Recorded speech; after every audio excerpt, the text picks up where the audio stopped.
اور جو ایمان لائے تھے وہ سب ایک جگہ رہتے تھے اور سب چیزوں میں شریک تھے، سب چیزوں میں، جس میں یوحنا کہہ رہا ہے کہ میں مصیبت اور یسوع کی بادشاہی اور ان سب دکھوں کا، مصیبتوں کا شریک ہو، صبر کا شریک ہو جو یسوع کی گواہی دینے کے سبب جو ہے ہم پر آتے ہیں، یا کلام کے سبب ہم پر یہ سب کچھ آتا ہے۔ تو وہ اپنے آپ کو شریک کہتا ہے۔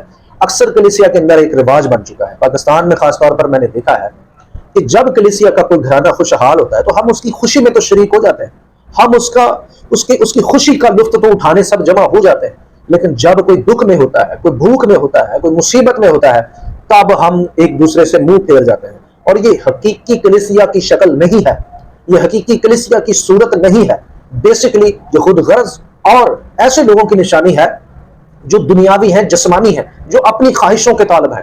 ایسے لوگ ہرگز بھی اس خاندان کا حصہ نہیں ہو سکتے جو بادشاہی میں داخل ہونے والا ہے۔ عزیزو، یہاں لکھا ہے، آگے میں پڑھتا ہوں، اور وہ اپنا مال و ثواب بیچ کر ہر ایک کی ضرورت کے موافق سب کو بانٹ دیا کرتے تھے۔ یعنی وہ اپنے مال کو بھی اپنا نہیں سمجھتے تھے، دوسرے کی ضرورت کو اپنے مال سے پورا کر دیتے تھے۔ ہر روز ایک دل ہو کر ہیکل میں جمع ہوا کرتے اور گھروں میں روٹی توڑ کر خوشی اور سادہ دلی سے کھانا کھایا کرتے تھے اور خدا کی حمد کرتے اور سب لوگوں کو عزیز تھے، اور جو نجات پاتے تھے ان کو خداوند ہر روز ان میں ملا دیتا تھا۔ بارو خشم۔ تو یوحنا رسول نے ایسا کیوں کہا، ایسی بات کیوں کی، اس نے کیوں کہا میں تمہارا بھائی؟ یہ ریزن تھا پیچھے۔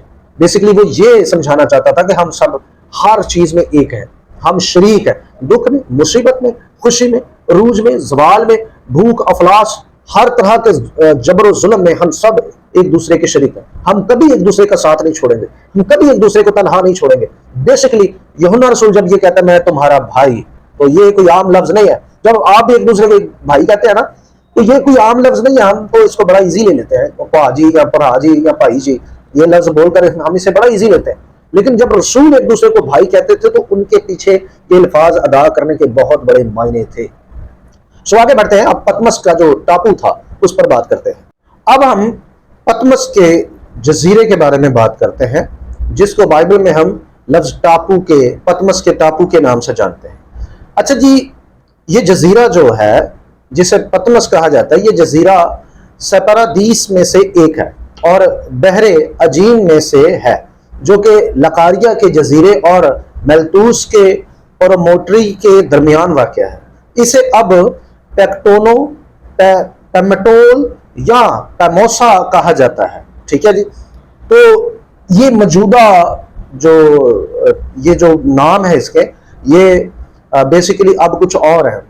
یوحنا رسول کے دور میں اسے پتمس کا جزیرہ کہا جاتا تھا، لیکن اب اسے پیکٹونو، پیمٹول یا پاموسا کہا جاتا ہے، ٹھیک ہے جی۔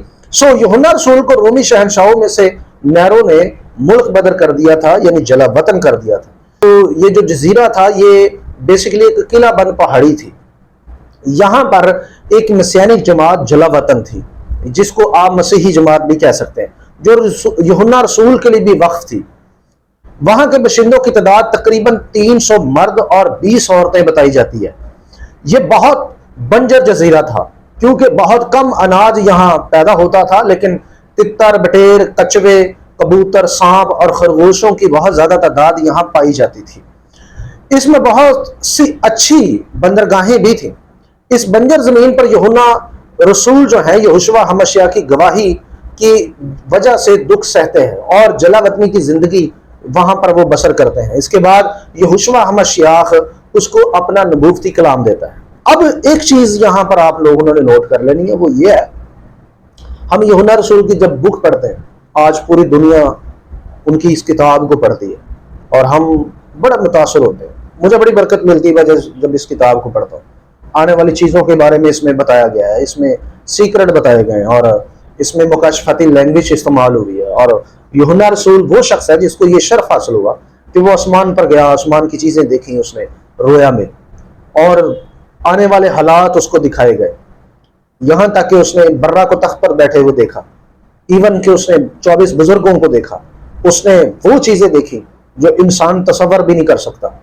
اور ایون کہ ایک جگہ پر تو لکھا ہے کہ اس نے کچھ 7 گرج کی آوازیں سنی اور اس نے لکھنے کا ارادہ کیا، لیکن خدا نے لکھنے نہیں دیا۔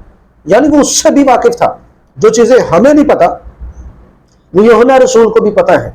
یعنی جو اس نے اپنی بک میں نہیں لکھا وہ یوحنا رسول جانتا تھا، ہم نہیں اسے جانتے۔ یہ سب کچھ پڑھ کر ہم بہت متاثر ہوتے ہیں۔ اور ہم بہت زیادہ خوش ہوتے ہیں، لیکن ایک بات بھول جاتے ہیں کہ یہ کتاب اسے ملی کیسے، یہ کلام اسے ملا کیسے۔ یہ کلام آسانی سے اسے نہیں ملا، اسے ایک ایسے جزیرے پر رہنا پڑا جہاں پر اناج نہیں اگتا تھا، اسے ایک ایسے جزیرے پر رہنا پڑا جہاں بنجر پن تھا، اسے ایک ایسے جزیرے پر رہنا پڑا جہاں بھوک تھی، جہاں غربت تھی، جہاں کھانے کو کوئی اچھی چیزیں نہیں ملتی تھی۔ میں نے یہاں جتنی بھی چیزوں کا نام لیا ہے ان میں سے تتر یا بٹیر جو ہے یہ حلال ہے، باقی تمام جانور جو ہیں وہ حرام ہے۔ یعنی کوشر چیزیں وہاں بڑی کم تھیں، اور تتر کو پکڑنا اور بٹیر کو پکڑنا یہ کوئی آسان نہیں تھا۔ بہرحال یہاں پر کوئی اتنا خاص مطلب رہائش کے لیے کوئی اچھی چیزیں نہیں تھی۔ یوحنا رسول نے یہاں دکھ سہا، اور یہاں دکھ سہتے سہتے اس کو یہ مکاشفہ ملا کہ خدا نے اسے یہ کتاب دی۔ عزیزوں، ہم خدا کا کلام چاہتے ہیں، ہم چاہتے ہیں خدا ہمیں کلام دے، ہمیں اپنے سیکرٹ بتائے، خدا ہم سے ہم کلام ہو۔ لیکن آج پاکستان کے اندر میں نے خاص طور پر دیکھا ہے، وہ دکھ نہیں سہنا چاہتے، وہ گوروں سے ڈالر لے کر اپنی زندگی اچھی بنانا چاہتے ہیں، وہ اچھی گاڑی میں سفر کرنا چاہتے ہیں، وہ کوٹ پینٹ پہننا چاہتے ہیں، وہ پاکستان کے اندر آرام و عشائش، میں نے دیکھا ہے لوگوں کو، وہ اپنے آپ کو ایک بڑی امیر ترین شخصیت بنانا چاہتے ہیں، وہ اچھا کھانا، اچھا پینا، اچھا پہننا، اچھی جگہ پر سونا، اچھی جگہ پر بیٹھنا، اور اچھے لوگوں میں اپنا رتبہ بڑا بتانا چاہتے ہیں۔ لیکن ساتھ ساتھ وہ یہ بھی چاہتے ہیں کہ ان کو کلام بھی ملے۔ آپ جج کر کے دیکھ لیں، آپ تجربہ کر کے دیکھ لیں، آپ لوگوں کو سن کر دیکھ لیں، یہ جتنے بھی آرام و عشائش کے شوقین ہیں، ان سب کو جو ہوا پا خدا نے اپنا کلام نہیں دیا، ان کو خدا نے اپنی سیکرٹ نہیں دیا، اپنی تورات نہیں سمجھائی، وہ سب لوگ تورات سے مستفید ہو رہے ہیں جو لوگ یسوع کی گواہی کی خاطر دکھ سہتے ہیں، مصیبت سہتے ہیں۔ عزیزو، مجھے بہت سارے ایسے تجربات ہوئے جن کا میں ذکر کئی بار اپنی کلیسیا کے سامنے کر چکا ہوں، لیکن ہم نے یسوع مسیح کی خاطر، اس کے کلام کی خاطر آج تک سادہ زندگی بسر کرنا جو ہے مناسب سمجھا، لیکن کبھی بکے نہیں ہے۔ سو عزیزو، اگر آپ ایک اچھا کلام چاہتے ہیں، خدا آپ کے ساتھ، خدا آپ کو اپنی کتاب سمجھائے، اگر آپ یہ چاہتے ہیں، خدا یہ لکھی ہوئی جو رسولوں کو دی گئی ہے یہی آپ کو سمجھانا شروع کر دے، اگر آپ یہ چاہتے ہیں تو آپ اس کے دکھوں میں بھی شریک ہو۔ عزیزو، ملتے ہیں اگلی ویڈیو میں، تب تک کے لیے اجازت دیں، شلوم۔